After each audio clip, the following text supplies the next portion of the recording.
Sonoma County is of course known for wine, but there is so much more. At Jack London State Historic Park, you'll find miles and miles of hiking in the redwoods on the same property the legendary American writer called home.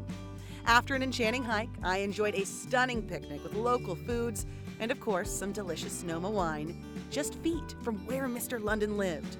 And with my appetite for food fully handled, I had to satisfy my appetite for the story behind this magical place.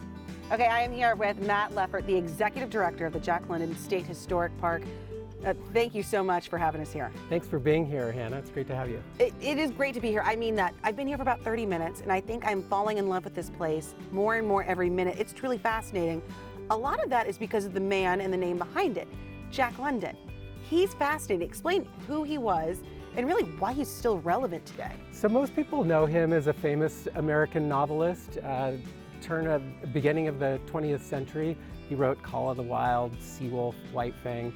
But a lot of people don't know who he is and come and discover the amazing life that he led here. I want to know, how did he come to live in Sonoma County? So he was in Oakland and he wanted to get away from the city. Discovered Glen Ellen at this incredible lodge just over the hill there called Wake Robin Lodge, and met his second wife, Charmian, there. Tell me a little bit more about her, because I've heard from some of the staff at the museum that she was just as fascinating as Mr. London. An endlessly fascinating figure. We tell her story at the museum, we tell Jack's story. There's so much really to learn about here, but you're right, Charmian's story, I think a lot of people are starting to discover.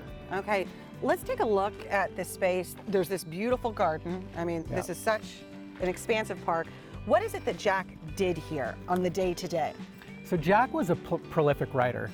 1,000 words a day, woke up every morning, early morning, dark morning, wrote 1,000 words. He published 51 books by the time he was 40.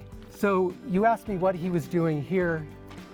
He actually considered himself more of a farmer and a rancher. He wrote to support this place. He was one of the first organic, biodynamic farmers. He was really experimenting here. Okay, so let's talk about the outdoors. Yep. You talk about loving that outdoors. He was farming. How can folks enjoy the outdoors in this place? So of course there's the incredible history that we've been talking about, right? But we've got a trail system here of almost 30 miles, and you can hike to the peak of Sonoma Mountain and explore an ancient redwood, oak woodlands. It's a really magical place. Okay, Matt, you've taken me to another part of the park. Where are we, and how does this really speak to the idea of community? Right, we are in the winery ruins. This is a pretty special place. It burned down, but it has now turned into one of the most incredible venues you can find in the country.